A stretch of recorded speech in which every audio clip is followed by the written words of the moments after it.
सर्वप्रथम सर आप अपना परिचय दे दें। मैं गोवर्धन पाठे वर्तमान में तहसील मुल्ताई में प्रभारी तहसीलदार के पद पर कार्यरत हूँ। नमस्कार जी, ग्रामीण मीडिया में आपका स्वागत है।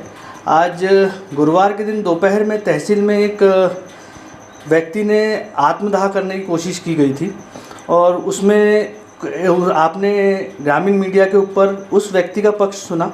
अब हम अधिकारी वर्ग में दूसरा पक्ष जानने के लिए माननीय तहसीलदार महोदय के कार्यालय पहुंचे हुए हैं और आइए हम इनसे जानते हैं कि वो एक्चुअल पोजीशन क्या है।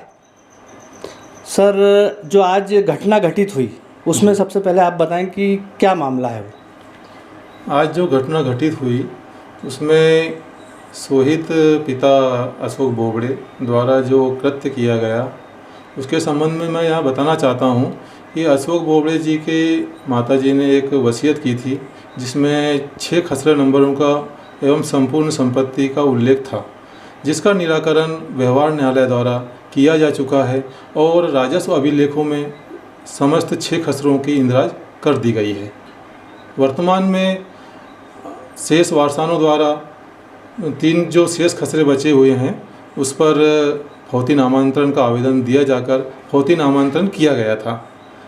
इससे प्रतिवेदित होकर अनावेदक जिसमें अशोक वगैरह हैं, ये लोग अपील में एसडीएम महोदय के यहाँ पर गए। एसडीएम महोदय के निर्णय अनुसार अपील में यह आदेशित किया गया कि वसीयत के साक्षियों को विधिवत सुनवाई उपरांत फौती नामांतरण की कार्रवाई किया जाए, तब तक यथास्थिति बनाए रखें।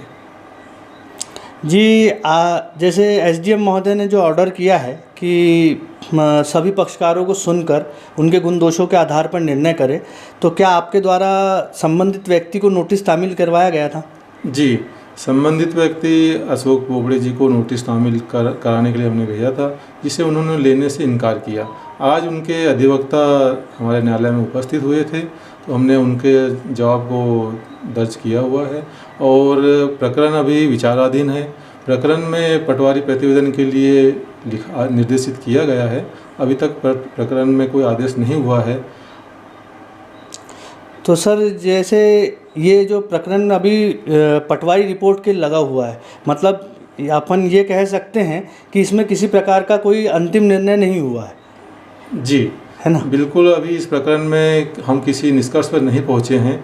जब तक दोनों पक्षों को विधिवत सुनवाई ना कर ले, हम इसमें किसी प्रकार का आदेश नहीं करेंगे। अभी कोई आदेश हुआ भी नहीं है, हम इस निर्णय पर नहीं पहुंचे हैं।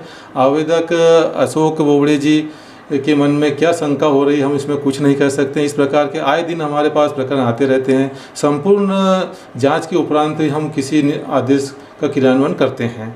आवेदक अशोक बोबड़े जी चाह रहे हैं कि जो 3 शेष खसरे हैं जो व्यवहार न्यायालय द्वारा नहीं किए गए हैं वो राजस्व न्यायालय से हो सके, जो कि हमारे अधिकारिता क्षेत्र से बाहर है। तो सर, अगर ऐसी कंडीशन बनती है कि वो व्यवहार न्यायालय की डिग्री आपके राजस्व न्यायालय के अंतर्गत आती है, तो क्या फिर उस कंडीशन में वो मामला व्यवहार न्यायालय को प्रेषित कर दिया जाएगा?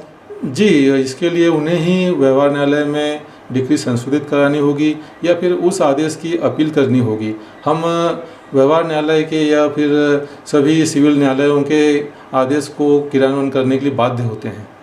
एक मेरा अंतिम सवाल और था सर कि जो 3 विवादित खसरा नंबर हैं जिसके लिए वो आप पे आरोप लगा रहे हैं, क्या उस तीनों खसरा नंबर में वर्तमान में अशोक का नाम सह खातेदार के रूप में दर्ज है? दर्ज हुआ था, लेकिन एसडीएम महोदय के आदेशानुसार यथावत कर दिया गया है। उनकी माताजी लहजाबाई का ही नाम है। आवेदक को इसमें कुछ गलतफहमी हो गई है। सामान्यतः राजस्व न्यायालय में जो भी प्रकरण लेकर आते हैं वो थोड़ा कुछ ना कुछ मन में भ्रम सी स्थिति बनी हुई होती है कि क्या होगा, लेकिन हम किसी के पर्सनल लेकर या किसी को व्यवहारिक तौर पर हम निर्णय नहीं लेते हैं। हम साक्ष्य और जो दस्तावेज होते हैं उन्हीं के आधार पर स्पष्ट आदेश करते हैं। धन्यवाद जी सर। किसान भाइयों, जय हिंद। ग्रामीण मीडिया में आपका स्वागत है।